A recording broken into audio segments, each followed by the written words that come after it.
Sobat All In, selamat datang di episode terbaru Talking Industry yang dipersembahkan oleh AIUEO Communication. Di sini kita membahas tren, tantangan, dan transformasi dalam dunia industri yang terus berkembang. Hari ini kita akan mengupas topik seputar dunia komunikasi dengan judul Menavigasi Dinamika Industri, Transformasi, PR, dan Government Relation di Era Perubahan. Lalu bagaimana peran media affairs dan juga government relation dalam mengakselerasi dinamika ini? Nah, untuk menjawab pertanyaan tersebut, kita sudah kedatangan narasumber spesial nih, yaitu Mbak Emy Kuswandari sebagai Media Affairs Senior Manager Sinarmas, serta Mas Febri Silaban sebagai Government Relation Specialist ExxonMobil. Jadi, siapkan diri Anda untuk percakapan yang inspiratif dan penuh wawasan. Yuk kita mulai. Halo Sobat Talk In, kembali lagi nih. Kali ini kita kedatangan tamu istimewa, yaitu ada Mbak Emy dan juga Mas Febri. Mereka ini senior kami di jurnalis gitu. Yuk ikutin perjalanannya. Halo Mbak Emy, Mas Febri, gimana nih kabarnya? Kabar baik. Baik, Mbak. Ya terima kasih ya udah diundang ke sini. Makasih udah main-main juga Mbak Emy, Mas Febri, sehat selalu. Ini yang paling senior siapa? Perasaan saya masih 28 tahun loh. Saya paling senior ya guys. Gitu. Jadi memang Mbak Emy ini udah cukup lama dari jurnalis kemudian memasuki dunia PR communication ya Mbak ya gitu. Sekarang aktif di APP Group, Group, dan Mas Febri juga dari jurnalis juga, kemudian di government relation ya sekarang di Exxon Group gitu ya. Oh gitu. Oke nih Mbak, untuk perkenalan dulu mungkin teman-teman biar tahu nih untuk Mbak Emy nih, gimana sih kok bisa dari jurnalis terus sekarang masuk ke satu client side ya kalau kita bilangnya nih ya, dan itu APP Pulp ya? APP kan? Group kita menyebutnya. Iya. Itu gimana tuh? Saya jadi wartawan itu 11 tahun. Dulu cover politik dan militer.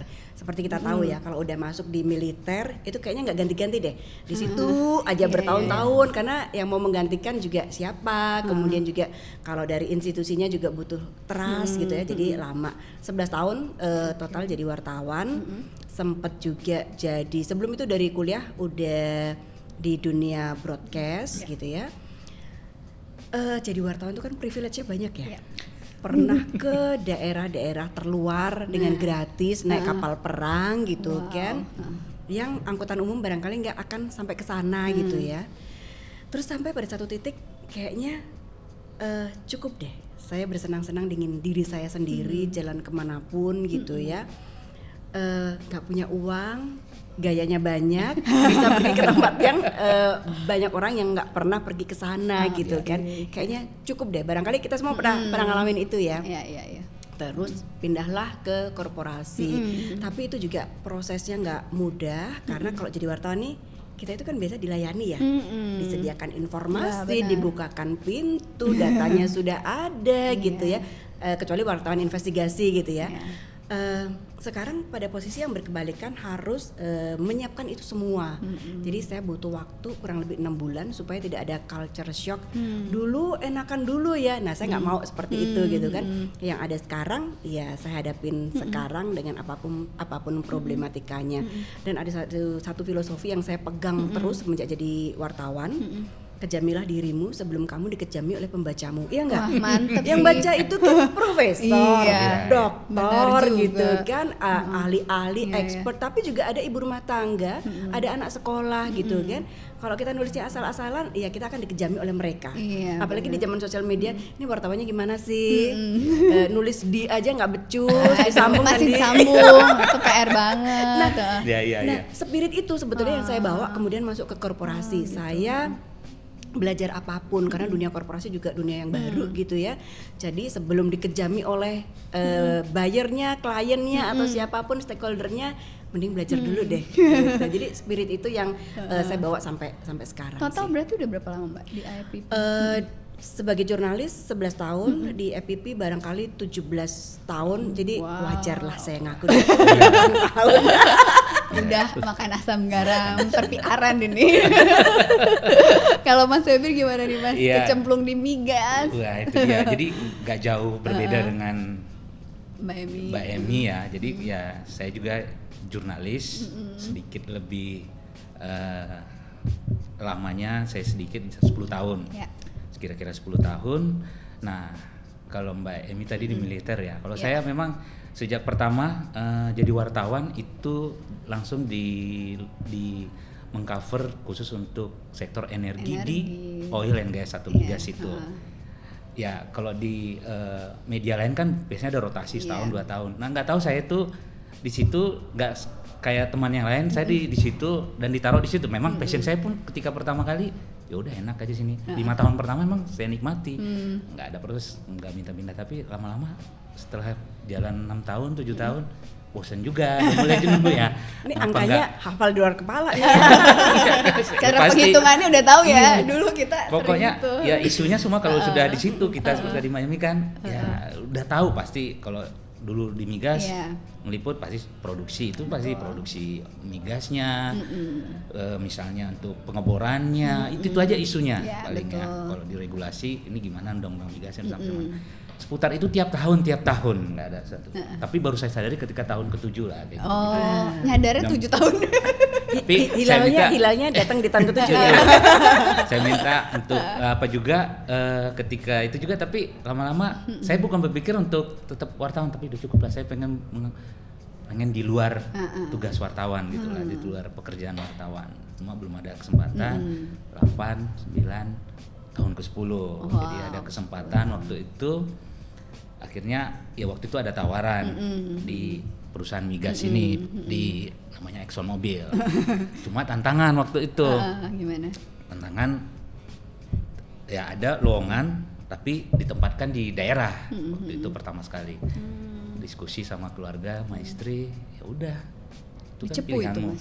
Ya, jadi ExxonMobil itu punya blok migas itu namanya di Bojonegoro namanya Blok Cepu. Akhirnya di situ saya dengan tugas sebagai government relation di situ.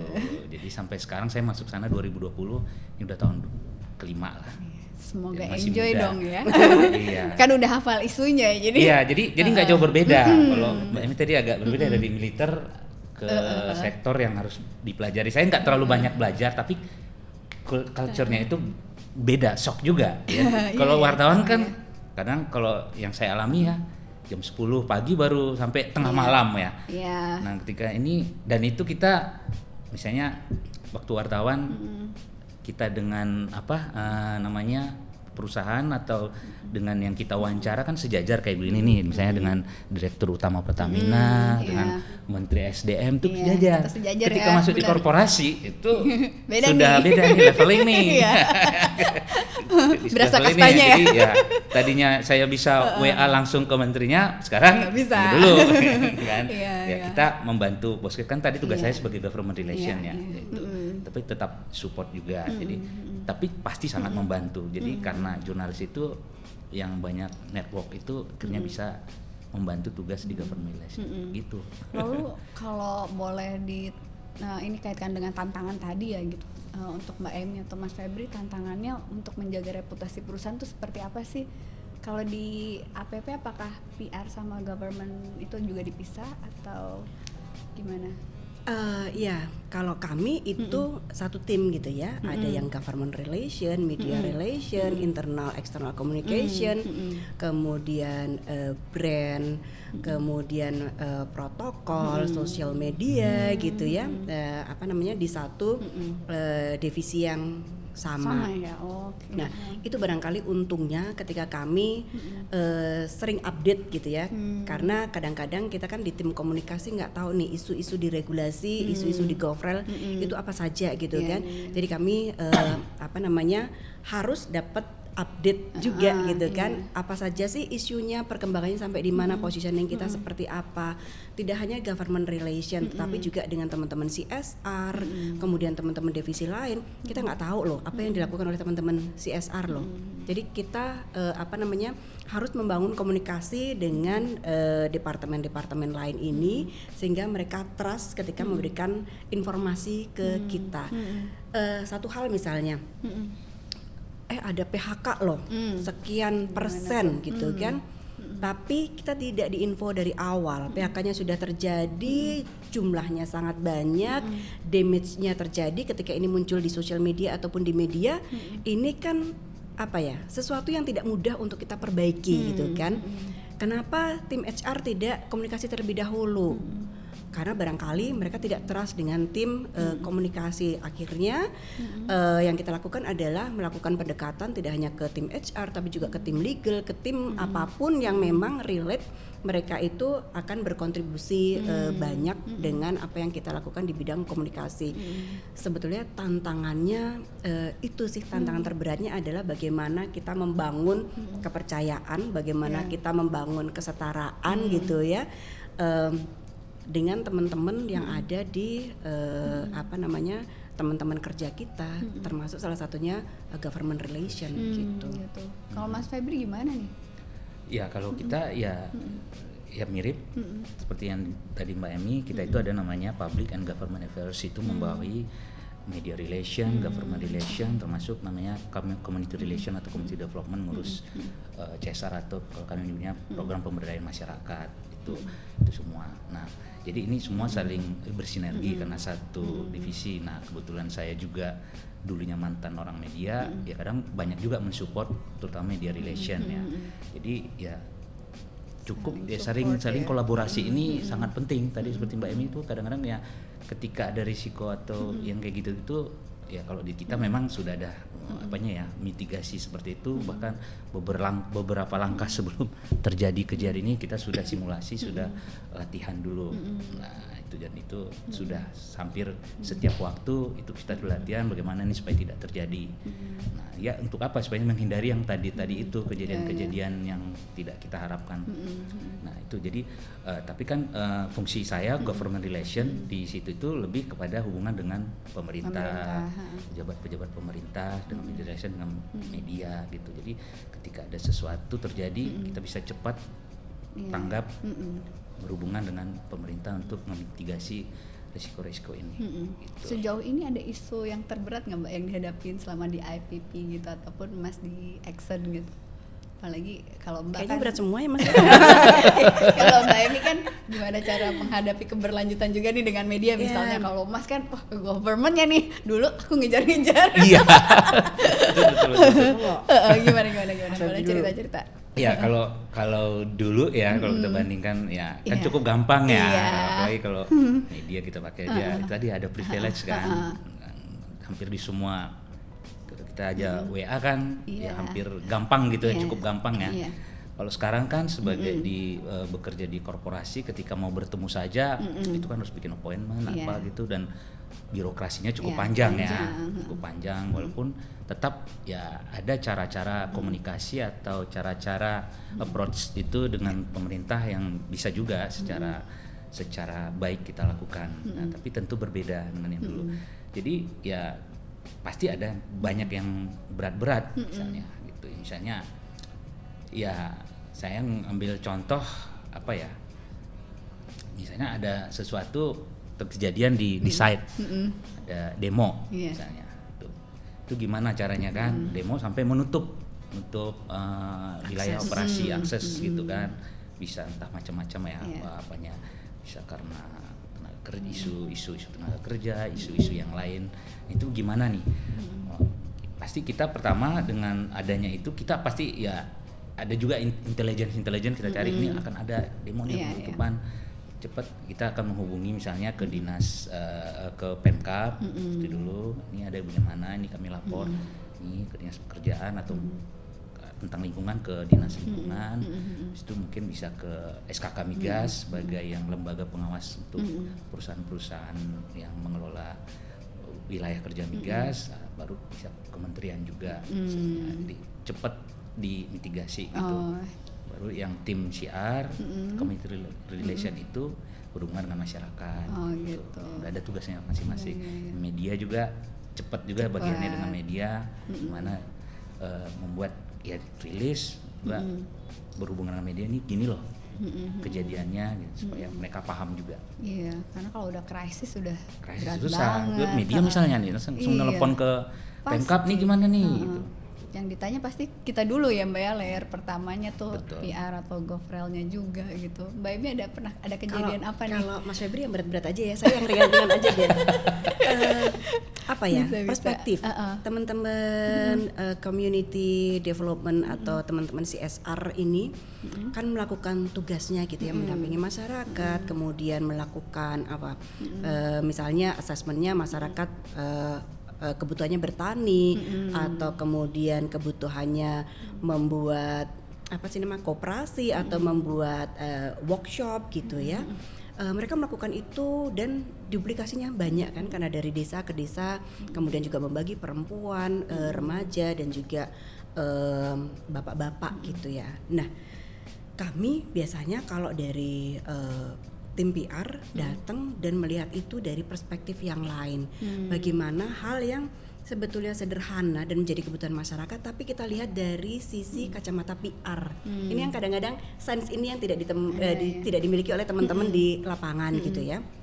Kayak misal gini, dulu si Bapak A adalah pembakar hutan, karena membakar itu paling mudah untuk membersihkan dibandingkan pembersihan secara mekanis. Kemudian dengan pendekatan si Bapak ini mau bercocok tanam agroforestry secara mekanis. Dulu untuk dapat uang 2 juta saja susah, sekarang punya uang 25-35 juta per bulan dengan mudahnya gitu ya. Buat teman-teman CSR barangkali ini sesuatu yang biasa gitu kan, tapi buat kami orang ini luar biasa karena kalau kita menginformasikan Bapak ini gitu ya ke media, ini akan menginspirasi orang lain, iya kan?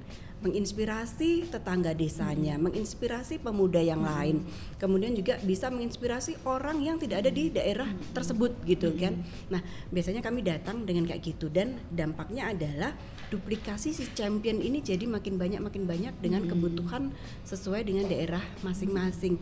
Nah, ini kadang-kadang apa ya? Kita melihat sesuatu yang tadinya zero menjadi hero versi lokal, versi kearifan mereka sendiri sesuai dengan kebutuhan mereka gitu ya. Jadi hal-hal kecil seperti ini, kami punya tim firefighters nih Mas, pemadam kebakaran. Kalau kebakaran beda banget antara kebakaran di kota dengan kebakaran di tengah hutan gitu ya. Nah, kita itu sampai punya pasukan khusus. Kalau TNI itu kan ada ya, pasukan khusus Kopassus. Kalau Angkatan Darat apa ya Mas ya? Apa ya? Kok jadi ngeblank? Ya, kita punya pasukan khusus yang mereka itu bisa diturunkan dari heli untuk membuka akses di lokasi kebakaran gitu kan. Ini adalah anak-anak muda hebat yang pemuda-pemuda lokal gitu ya, yang tidak takut untuk mencari kepala api, titik api gitu ya. Mereka ini ketika dilihat oleh atasannya yang firefighters gitu ya, barangkali melakukan tugasnya seperti biasa gitu ya, sesuatu yang memang harus dilakukan oleh teman-teman di lapangan ini. Tapi ketika teman-teman PR datang ke sana, pasti akan melihat sesuatu yang lain gitu ya. Bagaimana effort mereka, bagaimana keberanian mereka, bagaimana bahkan daily life mereka aja sudah menjadi apa namanya sudah menarik gitu ya. Terus ketika wartawan datang itu kan atau wartawan meliput kebakaran itu kan pasti as it is gitu ya, tetapi ketika kita bawa wartawan ke lapangan merasakan bagaimana beratnya memegang kepala nozzle yang dialiri air itu kan bisa mental kemana-mana gitu ya. Ini experience sederhana tapi bisa menimbulkan apa bonding, bisa menimbulkan empati. Kalau aku di area yang clear aja mau memadamkan atau memegang kepala nozzle aja udah kesusahan, apalagi teman-teman firefighters ini yang areanya tertutup asap, ada kebakaran di mana-mana. Bagaimana mereka bisa melakukan tugasnya dengan baik. Jadi hal-hal kecil ini kemudian yang akan mempengaruhi apa tadi dibilang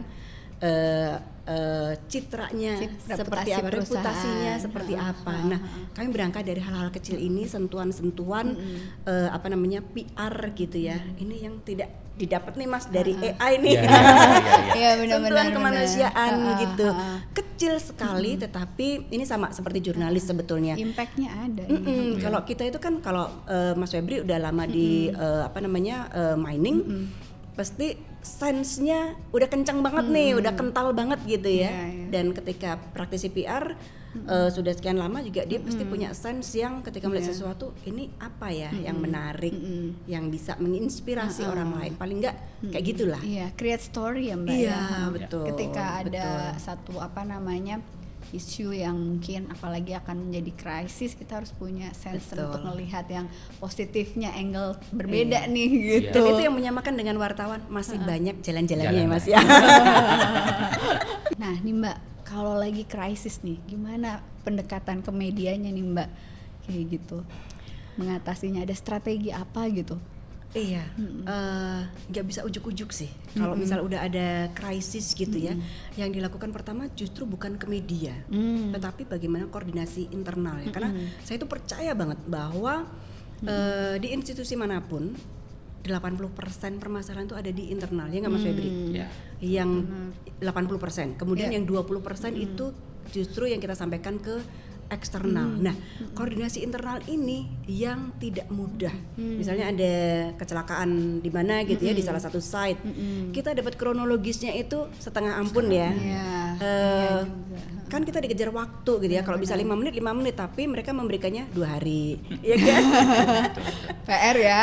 Kita belum dapat foto, sementara fotonya udah tersebar kemana-mana gitu itu gimana kan. itu Mbak? Nah, yang kami lakukan adalah koordinasi internal terlebih dahulu nih untuk kronologisnya seperti apa, data yang keluar nanti akan bagaimana, bagaimana mitigasinya. Kalau misalnya ada fatality, sudahkah ada pendampingan kepada korban? Karena buat saya nih, lagi-lagi yang tidak bisa membedakan kita dengan AI adalah sentuhan kemanusiaan. Ketika ada kayak gitu, siapa sih yang nggak panik ketika seseorang kehilangan anggota keluarganya karena fatality? Yang bisa kita lakukan adalah mendampingi gitu. Sampai kapan mendampingi? Sejauh dibutuhkan. Ada doa 7 hari 3 hari gitu kan, sampai berapa lama nih? Itu dulu yang kita lakukan, koordinasi internal.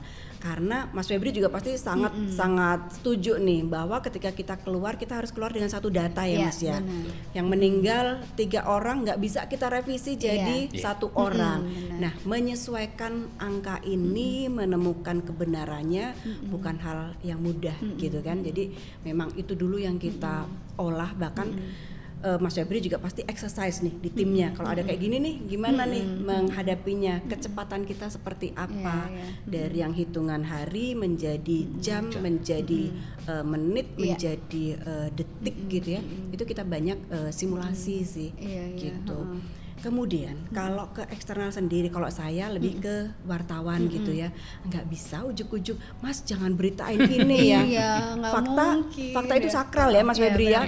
Kalau kita sepakat kan, kalau sebagai wartawan fakta itu sakral, nggak bisa diapa-apain gitu. Fakta adalah fakta. Nah, nggak bisa dong ke wartawan bilang nggak ada korban kok, nggak bisa. Betul. Gitu kan. Tapi yang bisa kita lakukan adalah flashback jauh ke belakang. Bagaimana kita berteman dengan wartawan ini, iya enggak? Bagaimana kemudian membina relasi dengan mereka, karena buat saya berteman tulus dengan wartawan itu kuncinya gitu ya. Ketika kita transaksional, ketika seperti itu nggak akan pernah langgeng gitu ya Mas Febri ya. Ini caranya gimana? Caranya panjang, tarik lagi belasan tahun sebelumnya. Ngapain sih dulu aku belajar lari supaya aku ketika latihan bisa ngobrol banyak dengan wartawan. Ngapain sih aku belajar lari supaya ketika race maraton dengan pimpinan media 3-4 jam aku bisa puas ngobrolin apapun yang nggak ada jaim-jaimnya lagi. Apalagi nafas juga tinggal satu-satunya gitu ya kalau kita maraton gitu ya. Terus ngapain juga kita kemudian pergi memancing dengan teman-teman, pergi sepedaan. Terus apalagi kayaknya aktivitas saya sebagian besar itu banyak dilakukan dengan wartawan, dengan berbagai komunitas hobinya ini. Kebetulan saya senang menjalani itu gitu ya, tetapi ini juga ternyata berdampak pada pekerjaan saya sebagai praktisi PR. Ini sudah ada bonding, ini sudah ada hubungan yang baik gitu ya. Jadi kalau bilang suatu saat boleh nggak kita buying time, saya sambil cek dulu di internalnya gimana, nanti saya kabarin ya. Itu masih enak gitu Iya, ya ngobrolnya ya. Karena ruang redaksi itu kan ruang yang tidak bisa kita intervensi Iya, gitu ya. iya, benar. Take down dong beritanya. Nggak Mau. nggak mungkin sampai diplototin. Iya. Iya. Jadi kita juga ruang-ruang yang harus kita hormati. Iya, Nah, caranya ya membangun relasi jauh sebelum krisis Iya. datang gitu. Itu sih. Kalau Mas Febri gimana nih sentuhannya ke government loh? Iya, mirip-mirip juga. Tadi yang teringat tuh tadi yang soal ke media itu nanti sebelum hilang. Cerita nanti aku ceritain itu baru pernah ya mengalami juga bagaimana nih beritanya udah sangat membuat ya salah satu isu lah di perusahaan ini, berita yang artinya negatif gitu ya. Nah, tapi terkait dengan government relation ya itu tadi ya, seperti disampaikan Mbak Emi ya, kita pasti sudah ada sebelumnya simulasi ya gimana kalau terjadi seperti ini, beberapa langkah ke depan sudah kita lakukan, identifikasi, monitor, baru baik itu kita tuh ada tim namanya incident management team, itu baik yang di lapangan di site itu pimpinan mungkin manajernya paling tinggi, jadi ada dari tim CR, kalau yang bagian public affairs-nya sampai di Jakarta misalnya Govrel yang di lapangan di site itu bagaimana ketika ada krisis cepat menghubungi untuk menginformasikan atau tim pemerintah setempat misalnya Kades, Cemat sampai ke tingkat Pemkab, sampai ke Pemprov. Kalau kita yang di Jakarta kalau misalnya saya gimana melakukan hubungan atau menelepon menggunakan telekomunikasi atau email, WA, sampaikan dulu secepatnya sebelum dari luar dia dapat gitu ya info, kan biasanya lebih cepat kan, apalagi zaman sekarang ini. Kalian kerja nggak sih? Gitu kan. Nah, jadi kita harus mengejar waktu gitu ya, jangan sampai dari luar dapat ke government ini. Jadi kita sampaikan fakta, kalau government fakta yang betul-betul benar segini, yang kalau memang ada fatality segini, dan ya kita sudah satu informasi tadi koordinasi internal itu memang butuh perjuangan itu. Tapi karena kita sudah ada tadinya exercise kayak gitu kan, pasti sudah pada umumnya misalnya udah ada tanda petik orang piket di situ lah. Jadi ketika ada koordinasinya udah bisa cepat. Jadi misalnya saya kontak, itu pun kontak kan tentu nggak ketika butuh nih langsung ini siapa nih si Febri nih, ngapain nih nggak kenal, tiba-tiba ada kejadian dibutuh. Pasti kita seperti tadi dibilang Mbak Emi udah jauh-jauh hari sudah sebelumnya kita jalin relationship. Jadi ketika itu dia pasti paham, ya setidaknya mau mendengar atau oh ya ini informasinya cukup artinya benar gitulah akurat. Kalau di sektor energi berarti lebih kepada apa sih Mas, krisis regulasi gitu ya Mas ya, yang lebih sering dihadapi. Ya, jadi kalau yang kami hadapi tugasnya itu di perubahan kadang kebijakan, ada aturan baru atau aturannya belum keluar, kita tunggu-tunggu, ternyata sektor migas tidak menjadi fokus pemerintah saat ini, atau tiba-tiba kontrak sudah segini. Kalau di migas kan kontrak misalnya nih sudah panjang ya, kontrak migas itu bisa 30 tahun, 25 tahun. Tiba di tengah ini ada perubahan, padahal kan apalagi ini perusahaan multinasional, perusahaan luar ya, kontrak itu kan harus sensitif kontrak sensitif itu kan harus ya begitu. Itu yang sering kadang-kadang membuat ini jadi tantangan gitu ya. Ini gimana tiba-tiba berubah, ada menteri atau apa, ada yang baru. Nah, ini gimana kita tugas Govrel ini bisa menjembatani atau berkomunikasi atau ya menjalin hubungan dengan mereka, sama-sama ini tujuan yang sama, tapi gimana nih perusahaan dengan pemerintah bisa sama-sama punya tujuan yang sampai pada tujuan yang sama ini gitu. Apalagi headquarternya di luar kan ya, di luar. Gitu. Dan beda kan regulasi sana sama sini. Tapi justru itu adrenalinnya kan Mas. Ya, itu udah beda jam, beda regulasi. Betul. Aduh, PR-nya banyak cukup besar itu untuk kayak gitu.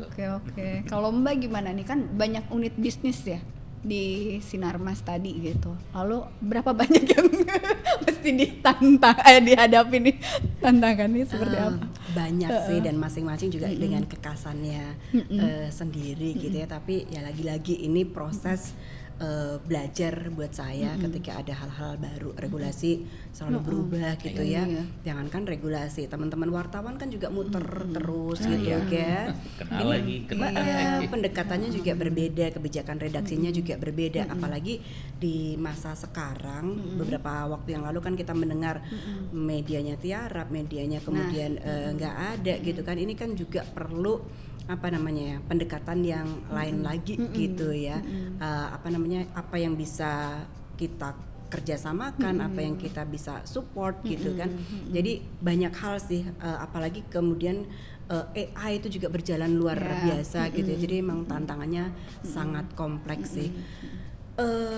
Pada waktu pandemi, praktisi PR itu adalah orang yang paling cepat melakukan shifting, ya nggak Mas? Kita biasanya ketemu wartawan gitu ya, ketemu kayak gini, ngobrol, ngopi gitu kan, tiba-tiba nggak boleh keluar rumah, nggak boleh ketemu sama sekali, tetapi informasi harus tetap jalan. Yang kita lakukan adalah dengan Zoom, launching produk, pakai Zoom, ngerasain ya. Iya, tapi itu lompatan yang luar biasa buat praktisi PR gitu loh. Jadi memang proses belajarnya itu memang terus dan terus. Sekarang bikin rilis berapa menit Mas? Iya. Cepet ya, kalau dulu kan setengah hari untuk belajar banyak dokumen benar. Sekarang lebih cepat. Sekarang dimudahkan. Mau jadi musuh atau mau jadi teman nih kayak gini gitu kan. Jadi itu sih asiknya. Kalau ngelihat perkembangan media sekarang nih Mbak, kan ada banyak ya. Ada homeless media juga. Gimana nih Mbak dan Mas nih? Kadang suka ada virality yang aduh kena nih ke perusahaan aku. Itu gimana tuh? Lihat homeless media gitu Mbak. Di Indonesia itu aku ulang ya. Di Indonesia itu ada 47.000 media. Ada cetak sekian, kemudian ada broadcast sekian, sisanya adalah online media. Ada yang dengan korporasi, ada yang kemudian punya konglomerat gitu kan, yang gede-gede. Tetapi ada juga yang satu orang bisa punya 5 media gitu kan. Dan dari sisanya itu lebih banyak online, dan kalau kita cek di Dewan Pers itu hanya sepersekian saja yang kemudian terakreditasi gitu kan. Ini jadi tantangan tersendiri sih, karena makin ke pelosok biasanya medianya makin insist ya Mas ya. Iya benar sih. Makin intens gitu ya untuk ngejar barangkali, dan ini seringkali yang ditanyakan oleh investor relation kita, dari perbankan gitu ya, kok ada seperti ini padahal itu tidak masuk di monitor kita gitu kan. Ini seru sih, bener-bener tantangan. Balik lagi kalau ke perusahaan gitu ya, peta medianya mau seperti apa, pesannya mau gimana, karena kita tidak mungkin untuk merangkul yang 47.000 media ini. Kita punya prioritasnya seperti apa gitu. Kalau ada kecil-kecil yang kok agak ganggu gitu ya, masih bisa dibicarakan atau tidak, atau ini memang ya didiamkan saja, karena setiap apapun yang kita jawab akan jadi amunisi tersendiri untuk media gitu kan. Jadi treatmentnya itu kasuistik sih kadang-kadang, dan juga tergantung medianya seperti apa gitu. Oke. Kalau Mas Febri gimana nih ngelihat? Ya kalau dengan media ya entah yang baik yang kecil, besar, bahkan yang di pelosok, kita itu tadi pertama, kalau Gavrel maupun yang di media rilisan kami pasti kita perlu mapping dulu nih. Ini media-medianya ini mana yang kadang tuh bahkan kubu-kubuan antara media, pasti kita alami ya, pasti ada kubu-kubuan. Kubu bahkan di pemerintahan di situ juga bisa mendukung si bupati ini atau gubernur ini, atau nih sering yang kontra dengan ini selalu protes. Bahkan ya kadang ini juga dengan perusahaan ini karena tidak bersahabat dengan baik. Nah, itu semua kita petakan, mana yang kecil-kecil, mana yang besar, sampai yang sangat influence gitu ya. Dan itu semua pasti kita deketin, kita ajak. Pasti cara pertama ajak ya ketemu, ngajak ngopi, kita deketin. Dari situ kita tahu ini gimana orangnya. apakah cuma cari sensasi atau cari ya untuk keuntungannya sendiri, cari amplop misalnya gitu ya. Itu kita tahu. Jadi gimana ini mendekatinya, dari situ kita bisa. Kalau memang sama sekali apa tadi yang bilang Mbak Emi yang ini agak gimana pun tetap negatif apapun gitu, negatif enggak, padahal sudah sesuai dengan fakta, ya udah kita mau gimana lagi ya, kita biarin aja gitu, kita biarin, dan paling biasa kayak gitu tuh nggak berkembang. Tapi kalau cukup ya, kalau kita udah dari awal kita deketin, menjalin hubungan baik dengan dia sejak awal, kadang-kadang ada acara dari perusahaan kita undang, ngadain gathering, ngadain misalnya ini mau masuk bulan puasa, iftar gitu, atau site visit, atau bahkan yang kecil-kecil ngajak ketemu ngopi yuk gitu juga. Nah, jadi ya kayak gitu-gitu kita rangkul lah, kita coba rangkul. Kalau GoFrel ngerangkulnya gimana nih kalau dengan government layernya? Ya mirip-mirip sih, mirip-mirip, cuma caranya nggak kayak gitu ya.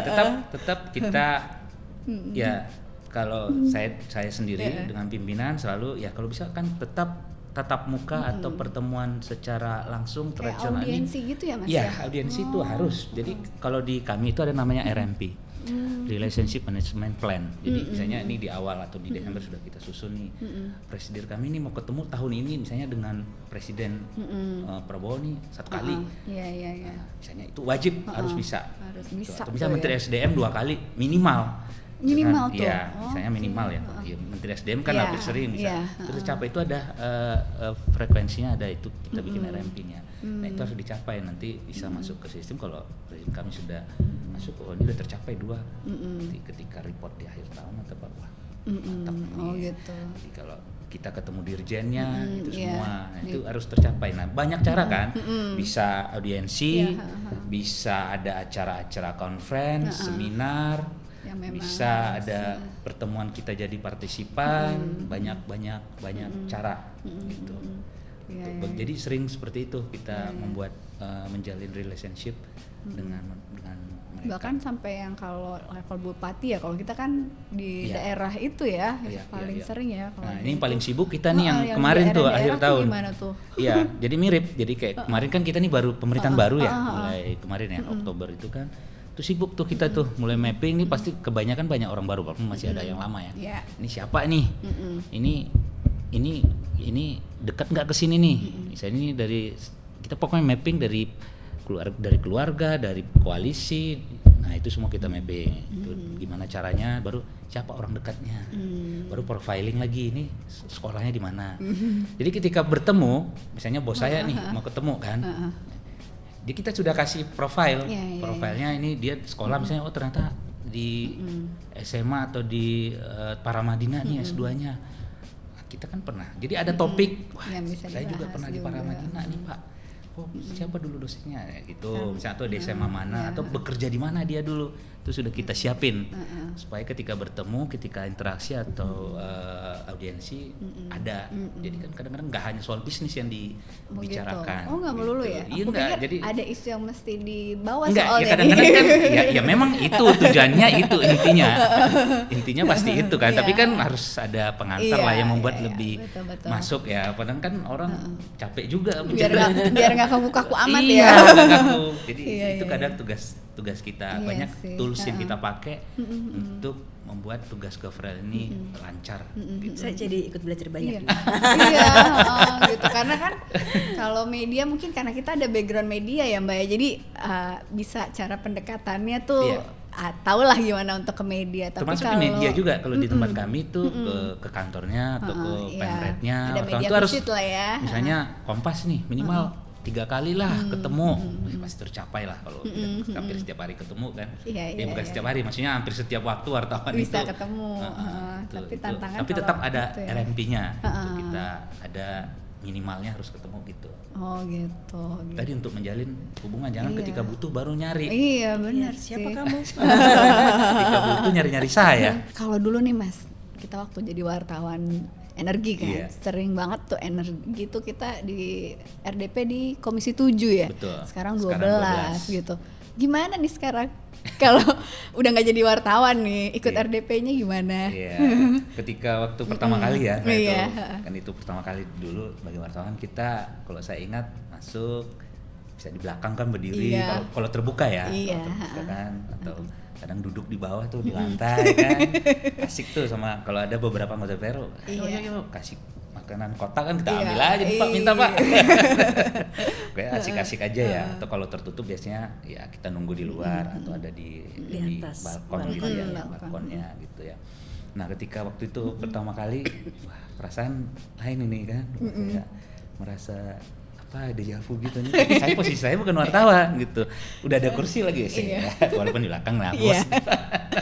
Terus gimana Tapi kan tuh? kita dulu mencari berita nih, kita siapin seperti tadi, Iya. kita siapin nih, kita jilid berapa nih, nanti kalau pokoknya cetak aja, print aja sampai 50 eksemplar atau berapa gitu untuk semua peserta Wow. di situ ya. Sekarang yang Pokoknya nyiapin ya. Saya sering akhirnya bawa pulang lagi. Nggak jadi. Ini kan tuh jaga-jaga ya. Iya, Sebenarnya betul. biasanya untuk biasanya kami tuh diajak bersama SKK Migas ya.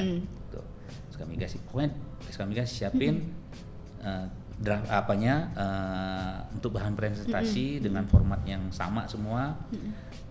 Itu untuk dipresentasikan oleh masing-masing perusahaan. Udah masuk, duduk bayangin kayak anggota DPR dong, walaupun di posisi perusahaannya gitu. Iya. Jadi ya pengalamannya ya gimana ya dengan anggota DPR yang ketika itu ya kita harus dibanyakin diam lah ya, pokoknya iya aja semua.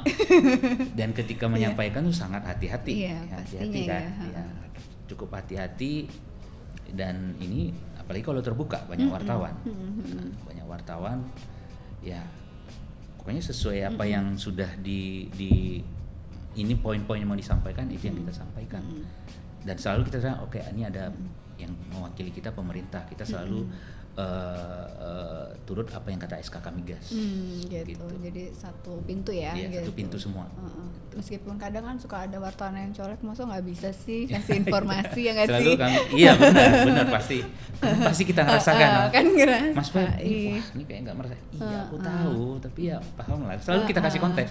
Kalau saya dengan wartawan, dengan ketemu dengan teman-teman, kadang ya kalau di tempat kami ya tidak, mungkin ada di beberapa perusahaan cukup terbuka, cukup dekat sama media, artinya banyak memberikan informasi ya. Kalau kita memang sangat jarang bikin rilis aja bisa dihitung dalam setahun gitu ya.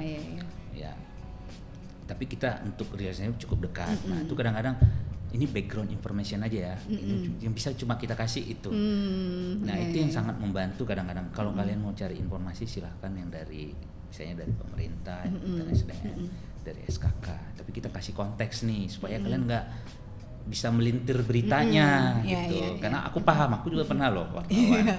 Iya, jadi ya pernah aku menghadapi yang kayak gitu juga. Jadi ya nggak bisa juga kita paksa gitu ya. Betul sih. Jadi kan tetap kita dapat informasi ini gimana sih sebenarnya kejadiannya, misalnya ada satu kejadian itu kadang kita kasih pemahaman ke wartawan. Misalnya di dalam RDP itu ternyata ada sesuatu nih ditanya anggota DPR, akhirnya harus dibuka dan nah itu biasanya cepet tuh siapa nih?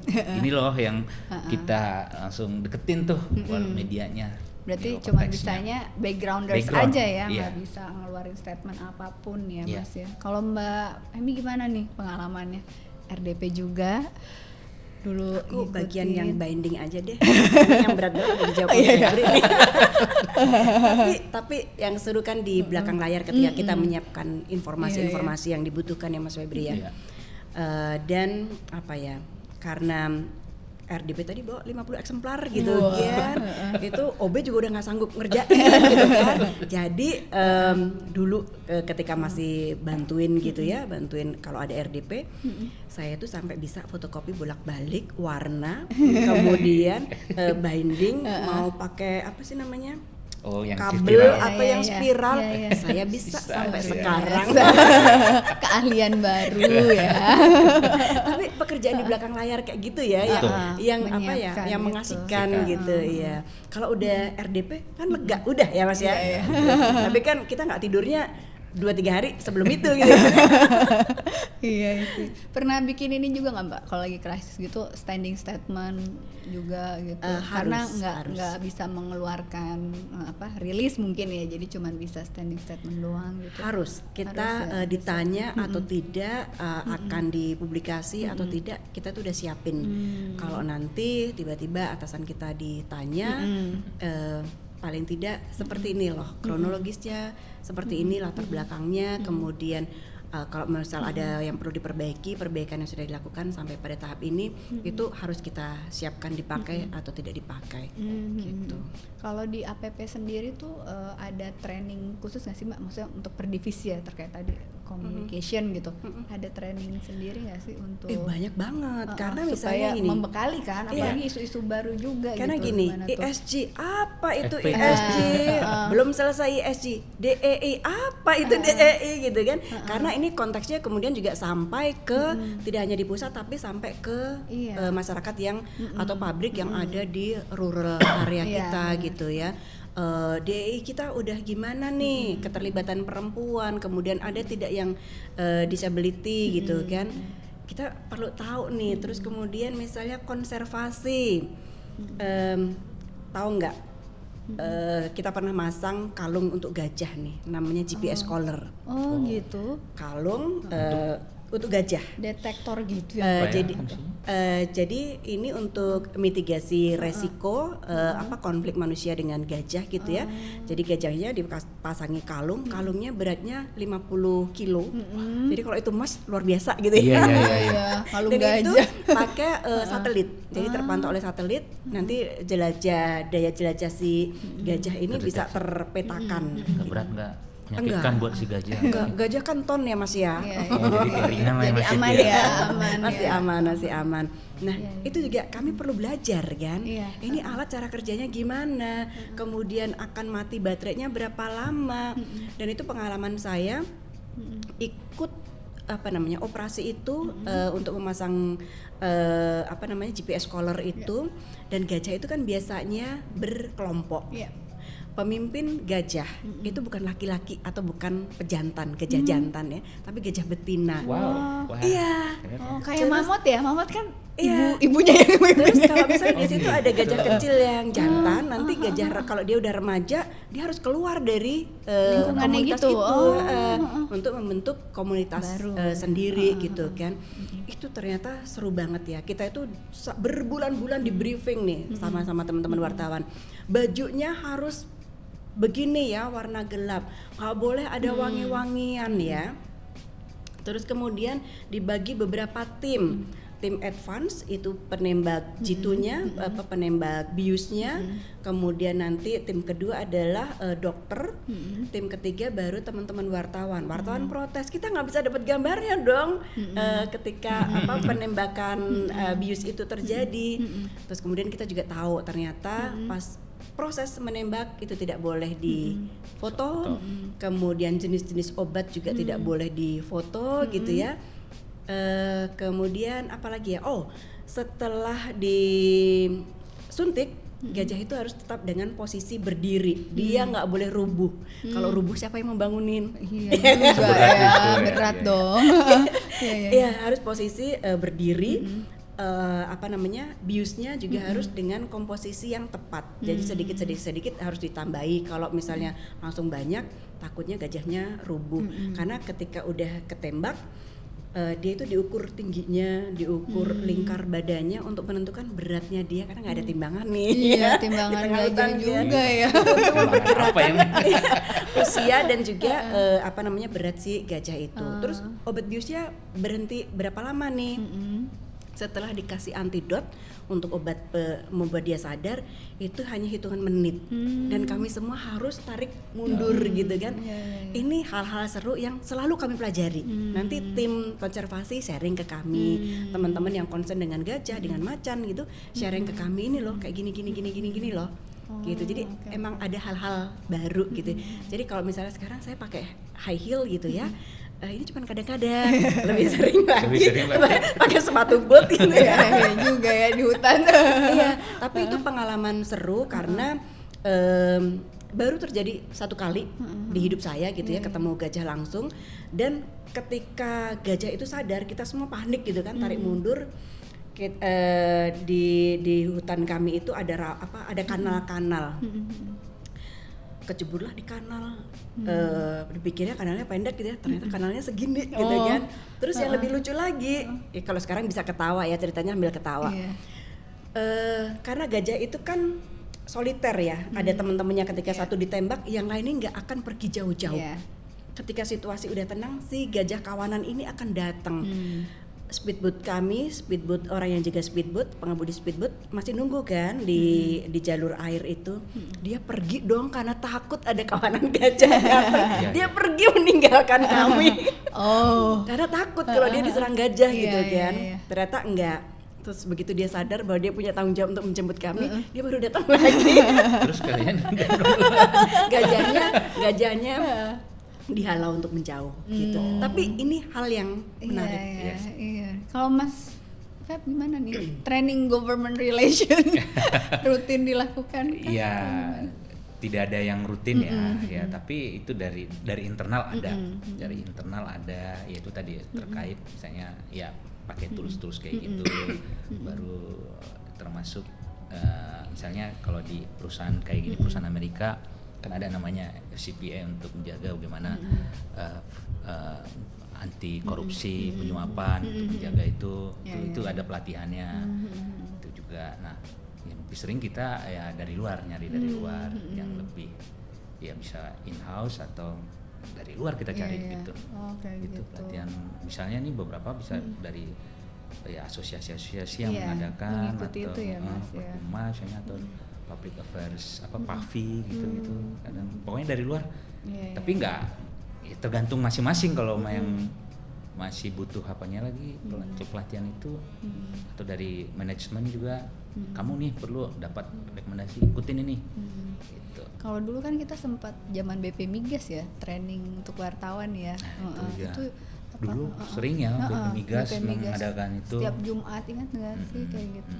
Kalau udah di sananya sendiri gitu Mas, udah di korporasinya gitu, apakah juga ada itu tadi yang itu termasuk internal, maksudnya dari BP Migas atau SKK Migas itu. Dari SKK. Itu emang kolaborasi dari sana ya. Seperti itu. Lalu nih Mbak dan Mas kan Mbak di PR nih, ada nggak sih Mbak do and don'ts-nya yang harus PR tahu nih gitu? Kalau nanti Mas Febri do and don'ts-nya GovRel tuh kayak gimana? Yang pertama kayaknya harus asuransi jantung deh. Biar nggak jantungan gitu. Asuransi jantung. Betul. Iya, nggak boleh panik ya, karena kita nggak bisa berharap bahwa semuanya akan mulus-mulus aja. Kalau mulus-mulus aja PR nggak kerja ya Mas ya. Justru adrenalinnya itu. Justru banyak peristiwa ini yang kemudian kami harus selalu siaga dan membekali diri. Kira-kira sebelum terjadi apa sih tindakan preventif yang bisa kita lakukan. Itu satu. Terus kemudian yang kedua, kayaknya seberapa banyak pun kita berteman, networking itu akan selalu kurang ya Mas ya. Apalagi kalau saya wartawan gitu ya, wartawan tidak hanya di Jakarta, tetapi juga sampai di daerah-daerah yang rural, sampai ke kabupaten-kabupaten yang kita pikir kayaknya kita nggak bisa deh bangun network di sana, tapi harus bisa. Kayak Mas Febri harus sampai ke kecamatan, ke kelurahan, ke desa paling ujung. Kayaknya nggak ada deh, orang listrik aja susah, telepon aja susah, sinyal aja susah, tapi harus bisa gitu. Jadi memang networking itu harus. Kemudian yang sekarang adalah kolaborasi, karena banyak hal yang kemudian kayaknya kita nggak bisa kerjakan sendiri. Kayaknya lebih murah kalau kita kerjakan bareng-bareng gitu. Gitu sih. Oke, kalau Mas Febri gimana nih Mas di GovRel? Do and don'ts-nya ya apa ya? Saya jadi teringat misalnya kata-kata dari Presiden Abraham Lincoln tuh ya. The best way to destroy an enemy is to make him a friend. Jadi ya ini sesuai dengan tugas GovRel ya. Jadi ketika ya banyak teman. Itu tugas Govel itu harus banyak koneksi gitu, banyak network, banyak jaringan, banyak kenalan. Jadi kalau ada kartu nama tuh kalau bisa terus dicetak tuh. Saya selalu tuh. Gitu ya. Sejak pertama kali masuk cetak banyak, kurang lagi. Pokoknya harus banyak. Ketika ketemu itu kita perlu banyak, walaupun sekarang udah jarang juga ya pakai kartu nama, cukup HP atau apa ada. Pokoknya artinya banyak koneksi. Bahkan ketika dengan pemerintah yang tidak sejalan pun itu harus kita bikin tetap harus jadi teman. Dengan karena pemerintah yang tidak sejalan. Iya, artinya bukan pemerintah tapi ada beberapa misalnya kan itu harus kita bikin jadi kebijakannya tetap akan jadi teman, maupun itu akan membuat perusahaan operasional bisa lancar, hubungan terbaik. Nah itu jadi ya hal-hal dance-nya juga banyak ya. Tadi sudah saya sempat singgung. Ya kalau di tempat saya itu misalnya ya hanya sekecil entah misalnya ngopi gitu ya, ngopi dengan salah satu pejabat. Itu sebelumnya sudah saya report ke perusahaan, saya ngajakin ini sebelum mau ketemu nih. Saya mau ketemu misalnya Mbak Emi ini dari Kementerian SDM nih. Nah, besok saya mau ketemu dengan beliau audiensi atau di luar gitu. Udah kita akan berapa kira-kira untuk makan atau apa, nah segini, sekian ratus ribu, itu udah kita lapor.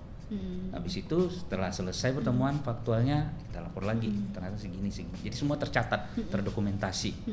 Nah jadi dan pokoknya ya itu jangan ada suap, jangan ada hal-hal karena kita kan mantan wartawan kan juga makanya beruntung kita sebagai wartawan dulu punya kode-kode etik kan, dan itu masih terbawa-bawa sampai sekarang ya, terbawa sekarang, punya integritas, kita masih hafal nggak boleh begini, nggak boleh begitu. Jadi kira-kira begitu Mbak untuk menjadi Govrel yang tugas-tugas Govrel yang baik. Oke nih Mas Febri, ada pesan nggak nih Mas untuk teman-teman yang mau berkarir di government relation tuh apa sih? Mesti gimana sih? Apa ya?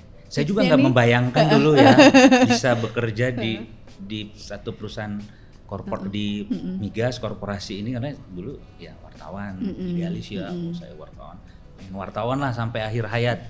Atau berubah tuh idealisme itu berubah gitu ya, membayangkan ya ini kecemplung aja sih pakai government, ternyata saya bisa di sini bekerja gitu. Tapi ya untuk teman-teman yang tertarik dan berkarir di government relation, pesan saya ya seperti tadi yang sudah kita bicarakan, itulah kira-kira tugas, fungsi, tantangan, banyak hal yang bisa dikerjakan. Ya kalau yang pernah jurnalis ya, pengalaman saya itu sangat membantu kita menjadi seorang Govrel. Ya network yang luas, tentu waktu jurnalis, etika dan integritas, kita punya kode etik, jurnalis itu sangat membantu tugas government relation. Lalu menulis juga kan, ya wartawan pasti harus jago nulis dong, nulis. Nah tentu di dalam juga kita harus nulis report, bahkan membantu buat press release juga. Nah, lalu hal-hal lagi mengenal media, itu salah satu juga kan, ketika ya ada suatu media itu salah satu stakeholder yang penting juga kan. Nah kalau kita tidak mengenal, nah termasuk bagian network juga, kita tahu siapa medianya, siapa sampai ke pemretnya, dari reporternya, redakturnya, editornya, jadi ya tetap semangat. Ada peribahasa Latin itu, kalau pernah nonton film laga, saya suka nonton laga John Wick chapter 3 itu Parabellum, itu tokoh utamanya si John Wick itu punya tato di punggungnya itu, dan viral ya, itu Fortis Fortuna Adiuvat, itu artinya keberanian berpihak pada orang yang beruntung. Artinya untuk orang yang mau jadi Govrel itu ya harus berani, ya harus berinisiatif lah supaya kamu bisa sukses. Jadi ketika ya baik berhubungan dengan government, berani, jangan nunggu-nunggu gitu, berinisiatif duluan. Mau ketemu atau mau melakukan apa audiensi, coba aja, jangan sampai misalnya tidak bisa hari ini, Pak kapan bisa? Coba, dan selalu disapa, pokoknya inisiatif. Ketika dia naik jabatan, kasih ucapan selamat, bunga atau sapa lewat WA, lewat telepon. atau ketika dia turun pun tetap kita jaga hubungan relasi. Kita nggak tahu nanti suatu saat Iya, dia akan jadi apa. Berotasi. Jadi selalu berinisiatif karena kamu akan mendapat kesuksesan seperti Wih. tadi peribahasa. Mantap. Kalau Mbak Emi gimana nih? Udah praktisi PR nih sekarang, ada nggak tips kiat suksesnya? Emang masih ada nih anak muda yang mau jadi praktisi PR. Ditanya balik ya nih. Apakah kalian mau? Karena nih menurut survei Iya, gimana? salah satu pekerjaan yang paling stres itu adalah praktisi PR, Iya. polisi, Mhm. gitu ya. Emang mau kerja kok tambah stres gitu ya. Iya. Gitu. Tapi kalau kita ke kampus-kampus yang belajar komunikasi itu angkanya tinggi banget. Masih Gitu tetap ya. banyak Iya, yang berminat ya. Banyak. Padahal mau ngapain, Oh, udah gitu ngapain, ya. ya, Banyak ya, ya ya. peminatnya itu Iya. nomor 1 Masih tuh. diajarin nulis berita, masih diajarin untuk foto, masih Iya, diajarin iya. untuk bikin video. Padahal semua bisa dilakukan oleh AI ya sekarang ini ya. Tapi ini menariknya sih. Apa namanya, di tengah teknologi yang berkembang, di tengah artificial intelligence yang sangat berkembang, ini justru jadi tantangan luar biasa untuk teman-teman muda gitu ya, untuk berani mencoba. Tadi Mas Febri udah sampaikan mau coba dulu gitulah, mau ketemu siapa, mau berkoneksi dengan siapa, coba dulu gitu ya. Dengan berbagai teknologi ini juga coba aja dulu, karena kita nggak tahu ketika sudah masuk ke korporasi nanti akan ditempatkan apakah di bagian PR atau di bagian GovRel atau di bagian conflict resolution atau di bagian mana gitu ya. Jadi harus belajar banyak, harus exercise banyak. Kalau kuliah itu jangan pulang pergi, tetapi justru berkegiatan organisasi sebanyak mungkin, karena itu salah satu cara exercise untuk mengetes kita itu agile atau enggak, kita itu cukup tough atau enggak gitu ya, cukup tahan banting atau tidak. Ketika di pressure kita akan melempem atau justru mental tinggi gitu ya. Jadi emang ada kebebasan yang tinggi banget buat teman-teman muda ini untuk exercise apapun, sehingga ketika nanti dia masuk ke PR sudah ada irisan, aku pernah nyoba ini loh, aku pernah nyoba ini, aku pernah bikin konser, aku pernah menghubungi media, itu jadi nilai plus dibandingkan hanya teman-teman yang punya IPK nyaris sempurna gitu ya.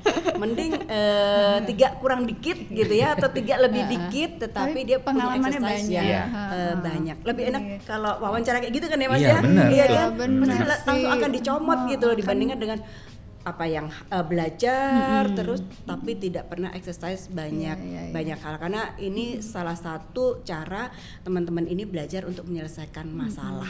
Kalau kita jadi karyawan, kalau kita jadi pekerja, kita itu belajar untuk menyelesaikan masalah. Nggak mungkin datang ke atasan dengan masalah, ya nggak Mas Febri? Datang ke atasan itu harus dengan solusi. Iya, betul ya. Bener-bener banget itu. Oke. Kalau masalah mah nggak usah datang ke saya. Langsung dong sama solusinya. Gitu sih. Makasih Mas Febri, Mbak Em ya atas waktunya. Terima kasih teman-teman. Sampai Terima kasih ketemu semua. lagi. Terima kasih. Bye.